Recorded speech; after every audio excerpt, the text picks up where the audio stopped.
Long before the Marvel Cinematic Universe became a cultural juggernaut, The Punisher, 1989, quietly arrived with bullets blazing and vengeance in its veins. Starring Dolph Lundgren fresh off his breakout turn as Ivan Drago in Rocky IV, the film gave audiences one of the earliest live-action adaptations of a Marvel antihero, even if few people today realize it ever existed. Directed by Mark Goldblatt, The Punisher was released straight to video in the United States due to New World Pictures' financial collapse. That lack of theatrical exposure doomed it to obscurity. Yet for fans lucky enough to track down a physical copy, this grim, unapologetic slice of late 80s action cinema remains an underrated gem, one that captures the brutal heart of Frank Castle better than many give it credit for. Lundgren's Frank Castle is cold, stoic, and relentlessly human. While most comic book purists rank Lundgren's version low on the list of Punisher portrayals, behind Thomas Jane, Ray Stevenson, or John Bernthal, his take deserves reconsideration. His Frank Castle doesn't wear the iconic skull emblem, nor is he a Marine veteran. Instead, he's a disgraced cop who's faked his death and now lives beneath the city, waging a one-man war on organized crime. Despite these liberties, Lundgren nails the essence of the character, a broken man defined by trauma, vengeance, and unwavering moral clarity. His performance is chillingly restrained, less charismatic than later versions, but hauntingly believable. Every stare and gravelly line of dialogue conveys a man who's seen too much and has nothing left to lose. An ensemble that elevates the violence. Backing Lundgren is a surprisingly strong supporting cast. Nancy Everhard stands out as Detective Sam Leary, one of the few cops trying to connect the dots between Frank Castle's supposed death and the mysterious vigilante terrorizing the mob. But the film's true emotional core lies with Louis Gossett Jr., who plays Jake Berkowitz, Frank's former partner and best friend. Gossett, who won an Oscar for An Officer and a Gentleman, brings warmth and depth to a story otherwise steeped in shadows and gunfire. His scenes with Lundgren offer rare glimpses of heart in a movie defined by cold justice.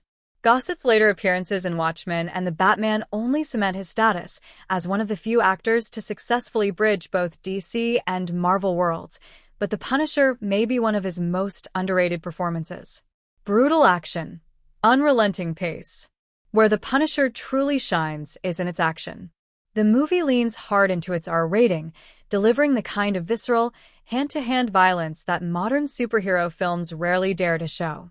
Lundgren, a trained martial artist in real life, performs many of his own stunts, giving each fight scene a physical authenticity that's still impressive today. Highlights include a tense rescue sequence where Castle commandeers a city bus to save kidnapped children, an emotionally charged moment that captures the paradox at the heart of the character, a killer who kills to protect innocence. Yes, the film sometimes indulges in extended gunfights that border on excess, such as a casino shootout that seems to go on forever, but that's also part of its charm.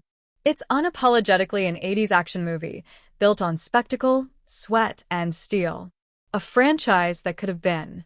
Despite its limited release, The Punisher found success in the home video market, earning more than triple its $9 million budget. Still, no sequel ever came, and Lundgren never returned to the role. It's a shame, because his portrayal hinted at untapped potential. A sequel could have deepened the tragedy and rage beneath Castle's stoicism.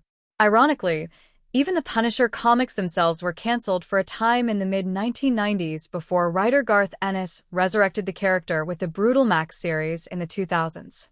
That revival paved the way for Thomas Jane's 2004 adaptation and, later, John Bernthal's definitive take in Netflix's Daredevil and The Punisher. Still, it all began with Lundgren, the first man to bring Frank Castle to life on screen. His version may lack the polish of modern Marvel productions, but it bleeds raw authenticity and grit. Why? It's worth finding today. The Punisher, 1989, isn't available on any major streaming platforms, and physical copies are rare.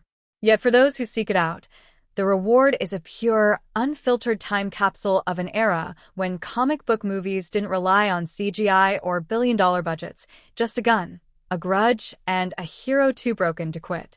If Marvel ever gives Jon Bernthal his long-awaited feature film, it would be fitting to tip a hat to Dolph Lundgren, the original Punisher, the one who paved the way with nothing but a motorcycle, a black leather jacket, and a deadly sense of justice.